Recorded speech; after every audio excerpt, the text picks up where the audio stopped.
ಅಮೃತ ಮಹೋತ್ಸವವನ್ನು ಆಚರಿಸುತ್ತಿರುವ ಯಕ್ಷಗಾನದ ಹಿರಿಯ ಗುರು ದಂಪತಿ ಲೀಲಾವತಿ ಬೈಪಡಿತಾಯ ಹಾಗೂ ಶ್ರೀ ಹರಿನಾರಾಯಣ ಬೈಪಡಿತಾಯ ಅವರಿಗೆ ಶಿಷ್ಯರು ಹಾಗೂ ಅಭಿಮಾನಿಗಳು ನವೆಂಬರ್ 7ರಂದು ಅಭಿನಂದನಾ ಕಾರ್ಯಕ್ರಮವನ್ನು ಹಮ್ಮಿಕೊಂಡಿದ್ದಾರೆ ಎಂದು ಚಂದ್ರಶೇಖರ್ ಭಟ್ ಕೊಂಕಣಾಜೆ ಹೇಳಿದರು.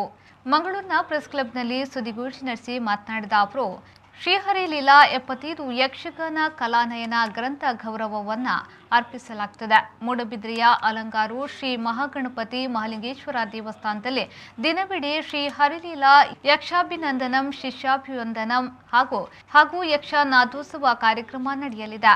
ಇದೇ ವೇಳೆ ಲೀಲಾವತಿ ಬೈಪಡಿತಾಯ ಅವರ ಆತ್ಮಕಥನ ಯಕ್ಷಗಾನ ಲೀಲಾವಳಿ ಬಿಡುಗಡೆಯಾಗಲಿದೆ ಎಂದು ಹೇಳಿದರು.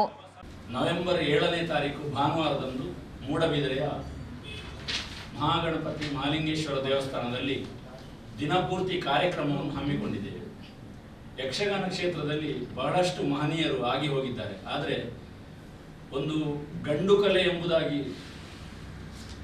ಹೆಮ್ಮೆಯಿಂದ ಹೇಳಿಕೊಳ್ಳುವಂಥ ಒಂದು ಯಕ್ಷಗಾನದಲ್ಲಿ ಮಹಿಳೆಯರು ಈಗ ಅದೆಷ್ಟೋ ಮಂದಿ ಮಹಿಳೆಯರು ಇದರಲ್ಲಿ ಪಾಲ್ಗೊಳ್ತಾ ಇದ್ದಾರೆ. ಆದರೆ ಯಕ್ಷಗಾನ ಮೇಳದಲ್ಲಿ ವ್ಯವಸಾಯ ಮಾಡಿದಂಥ ಪ್ರಥಮ ಮಹಿಳೆ ಎಂಬುದಾಗಿ ಕೀರ್ತಿಯನ್ನು ಗಳಿಸಿದಂಥ ಶ್ರೀಮತಿ ಲೀಲಾವತಿ ಬೈಪಡಿತಾಯ ತನ್ನ ಗಂಡನಾದಂಥ ಹರಿನಾರಾಯಣ ಬೈಪಡಿತಾಯ ಅವರಿಂದಲೇ ಯಕ್ಷಗಾನದ ಭಾಗವತಿಗೆಯನ್ನು ಅಭ್ಯಾಸ ಮಾಡಿ ಬಳಿಕ ಅವರೊಂದಿಗೆ ಯಕ್ಷಗಾನ ಮೇಳದಲ್ಲಿ ಬಹಳಷ್ಟು ವರ್ಷಗಳ ಕಾಲ ಪ್ರಧಾನ ಭಾಗವತರಾಗಿಯೂ ಕೂಡ ವ್ಯವಸಾಯವನ್ನು ಮಾಡಿದವರು. ಆ ಬಳಿಕ ಹಲವಾರು ಕಡೆಗಳಲ್ಲಿ ಅಭ್ಯಾಸಿಗಳಿಗೆ ಯಕ್ಷಗಾನ ತರಗತಿಗಳನ್ನು ಗಂಡ ಹೆಂಡತಿ ಇಬ್ಬರು ಜೊತೆಯಾಗಿ ಚೆಂಡೆಮದ್ದಳೆಯಲ್ಲಿ ಶ್ರೀಯುತ ಹರಿನಾರಾಯಣ ಬೈಪಡಿತಾಯ, ಭಾಗವತಿಗೆಯಲ್ಲಿ ಮಹಿಳಾ ಭಾಗವತರಾದಂಥ ಲೀಲಾವತಿ ಬೈಪಡಿತಾಯರು ಅನನ್ಯವಾದ ಸಾಧನೆಯನ್ನು ಮಾಡಿ ಎಷ್ಟೋ ಶಿಷ್ಯರನ್ನು ಈ ಕ್ಷೇತ್ರಕ್ಕೆ ಕೊಟ್ಟಿದ್ದಾರೆ.